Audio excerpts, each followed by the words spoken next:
कार्य एवं ऊर्जा, वर्क एंड एनर्जी। कार्य किसे कहते हैं? तो कार्य हम किसे कहेंगे तो वस्तु पर किया गया कार्य जो है उसके विस्थापन पे डिपेंड करता है। कोई वस्तु है उसमें अगर वो विस्थापित हो रही है तो उसका मतलब ये है कि किसी भी वस्तु पे बल लगाने पर उसमें विस्थापन उत्पन्न होने की जो क्रिया है उसको हम कार्य कहते हैं। वस्तु पर किया गया कार्य वस्तु पर लगाए गए बल के परिमाण पर निर्भर करता है। कार्य जो है वो वस्तु द्वारा तय किए गए विस्थापन और वस्तु पर लगाए गए बल के परिमाण पर निर्भर करता है। कार्य का जो फॉर्मूला होता है, कार्य इज इक्वल टू बल इंटू बल की दिशा में विस्थापन।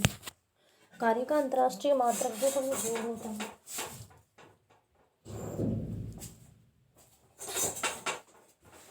ऊर्जा, वस्तुओं में कार्य करने की क्षमता जो है इसको हम ऊर्जा कहते हैं। और हम ये कहते हैं कि बहता हुआ पानी है, हवा है, कोयले हैं, भाप है, डीजल, पेट्रोल, बिजली आदि में ऊर्जा होती है और इस ऊर्जा से हम कई प्रकार के कार्य जो हैं उनको संपादित करते हैं।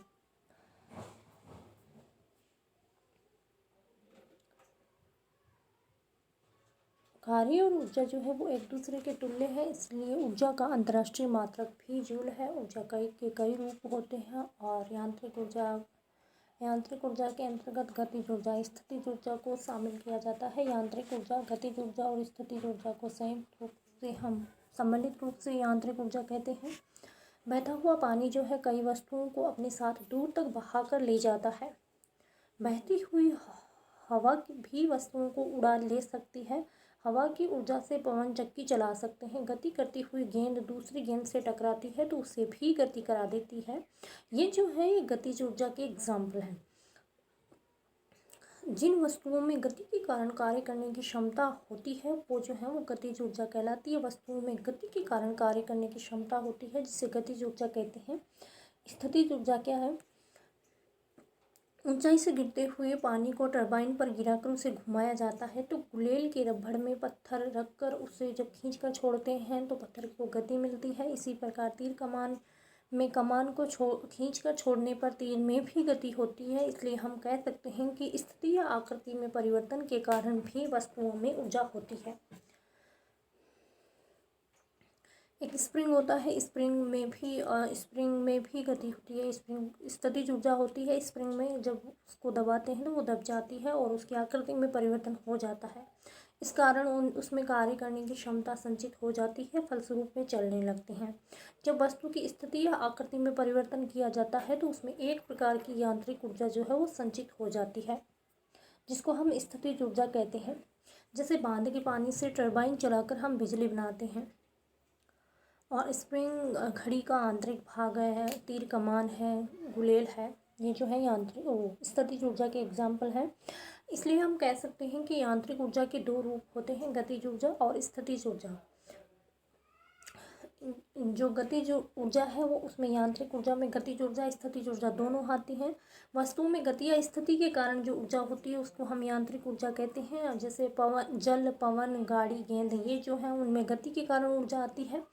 वहीं स्प्रिंग, गुलेल, तीर कमान, इनमें स्थितिज ऊर्जा होती है।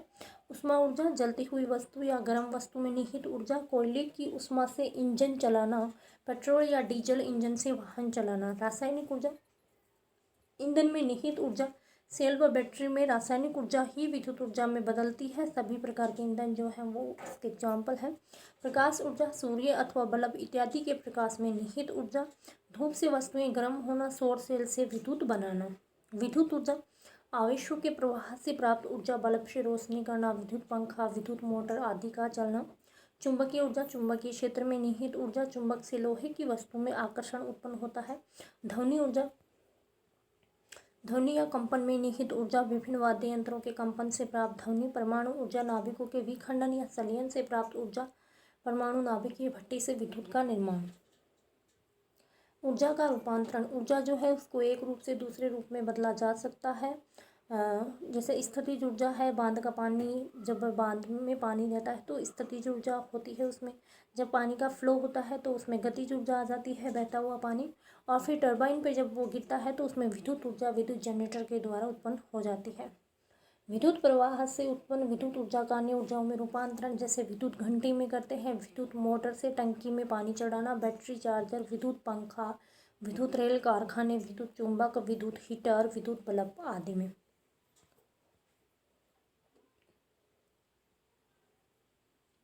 ये जो है ट्यूबलाइट में जो है विद्युत ऊर्जा जो है वो प्रकाश ऊर्जा में परिवर्तित हो जाती है। हीटर में जो है उष्मा ऊर्जा के रूप में परिवर्तित हो जाती है विद्युत ऊर्जा। और सोलर सेल में जो प्रकाश ऊर्जा है, सोलर सेल है तो उसमें संचित होगी प्रकाश ऊर्जा, रासायनिक ऊर्जा में संचित हो जाएगी। विद्युत सेल में जो है वो रासायनिक ऊर्जा विद्युत सेल है तो उसमें इस तरह से रहेगी। विद्युत ऊर्जा जो है वो रासायनिक ऊर्जा के रूप में स्टोरेज रहेगी। माइक्रोफोन है तो उसमें विद्युत ऊर्जा, ध्वनि ऊर्जा जो है वो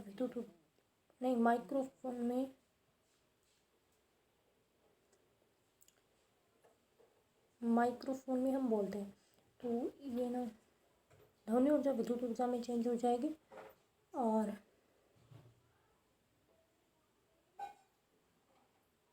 माइक्रोफोन में लाउड स्पीकर जो है उसमें लाउड स्पीकर में तो क्या होगा, विद्युत ऊर्जा ध्वनि ऊर्जा में चेंज हो जाएगी। और बांध से टरबाइन चलता है तो टरबाइन जब चलेगा तो उसमें गतिज ऊर्जा उत्पन्न हो जाएगी। और ये डायनोमा या विद्युत जनरेटर में क्या होता है कि यांत्रिक ऊर्जा जो है वो विद्युत ऊर्जा में बदलती है। पवन चक्की जब चलती है तो विद्युत ऊर्जा में परिवर्तित करती है वो गतिज ऊर्जा को। ऊर्जा के स्रोत जो हैं वो जैसे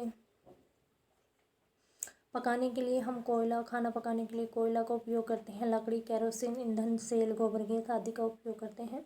गाड़ियाँ चलाने के लिए डीजल या पेट्रोल का उपयोग करते हैं। बिजली बनाने के लिए जल की गतिज ऊर्जा, कोयले की उष्मा ऊर्जा, पवन ऊर्जा आदि को उपयोग में लाते हैं।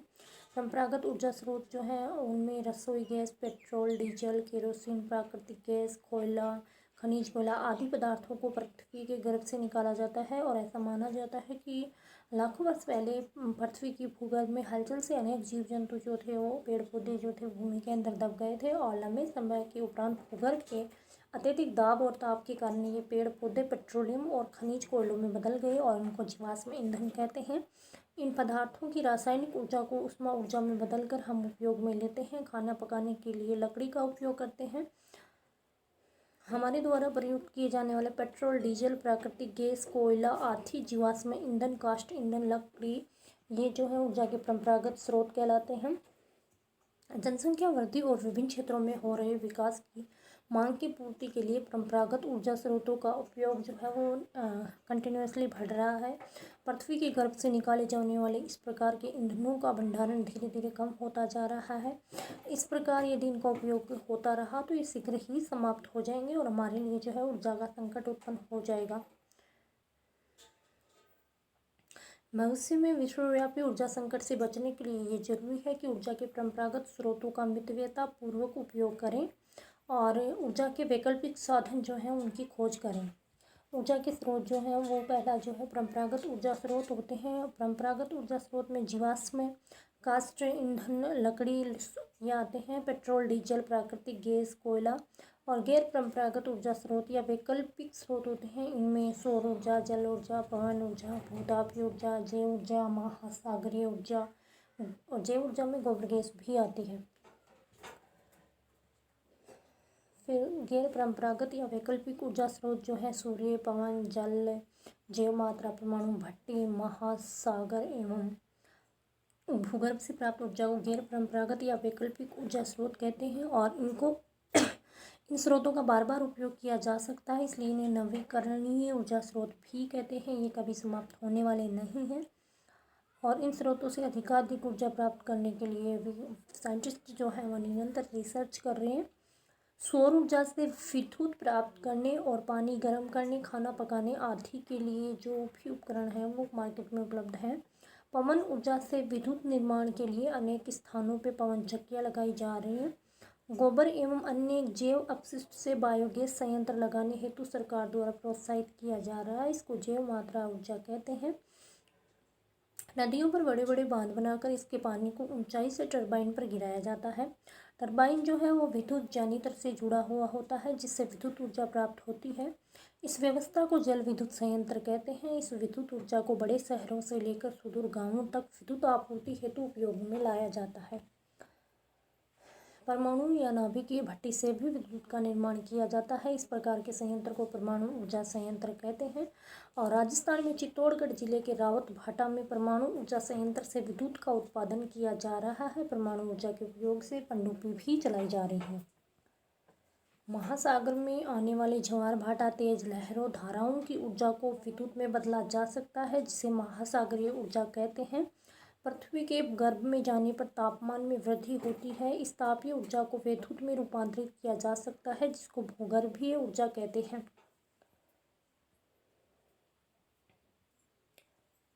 ऊर्जा की बचत ही ऊर्जा का संरक्षण है। विश्वव्यापी ऊर्जा संकट से बचने के लिए हमें ऊर्जा का संरक्षण करना पड़ेगा।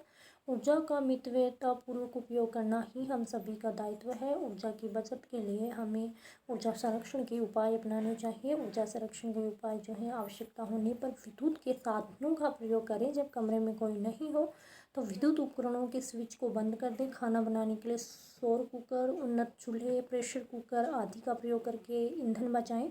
रसोई गैस, केरोसिन स्टोव, चूल्हे, अंगूठी आदि के ईंधन को व्यर्थ जलने नहीं दें। किसी स्थान पर रुकने या किसी की प्रतीक्षा करते समय वाहनों के इंजन बंद करके पेट्रोल डीजल को व्यर्थ जलने से बचाएं। वाहनों की समय पर जांच एवं सर्विसिंग कराएं एवं उचित मात्रा में हवा और ऑयल का प्रयोग करें।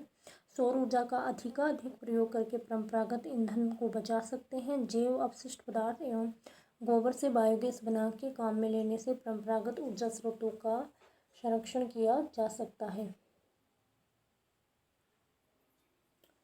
भवनों के जो निर्माण है उसमें ऐसी तकनीक का प्रयोग करना चाहिए जिससे वे सर्दियों में गर्म और गर्मियों में ठंडी रहे। इस प्रकार हीटर या एसी का प्रयोग कम से कम होगा और विद्युत जो है उसकी बचत भी होगी।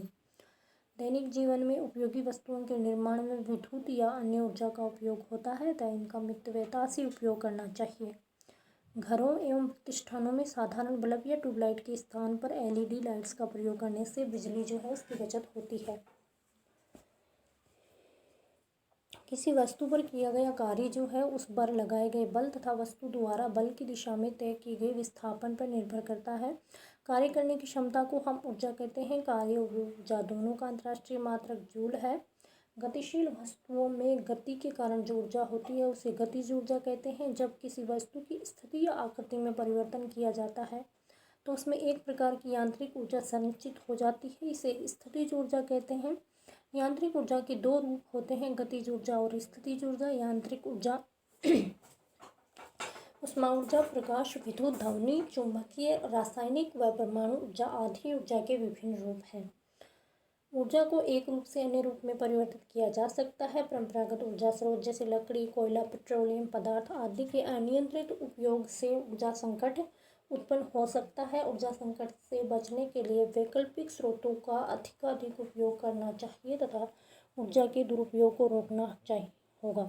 कार्य का मात्रक क्या है? तो कार्य का मात्रक जूल है, बल का मात्रक न्यूटन है और शक्ति का मात्रक वोट है। भार किलोग्राम में आता है। कार्य करने की क्षमता जो है, कार्य करने की क्षमता शक्ति कहलाती है।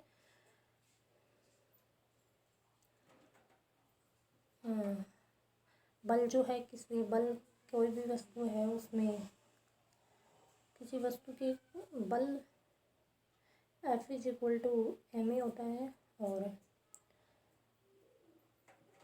किसी वस्तु और ऊर्जा जो है, ऊर्जा कार्य का मात्रक ऊर्जा होती है। ऊर्जा को न तो नष्ट किया जा सकता है ना इसको उत्पन्न किया जा सकता है, एक रूप से दूसरे रूप में परिवर्तित किया जा सकता है। ऊर्जा के स्रोत गैर परंपरागत होते हैं। गैर परंपरागत जो प्रकृति में पाए जाते हैं और गैर परंपरागत जो प्रकृति में प्राकृतिक गैस ही आती हैं। और जो गैर परंपरागत हैं सौर, पवन ऊर्जा, ये जिनका बार बार ख़त्म नहीं होते हैं।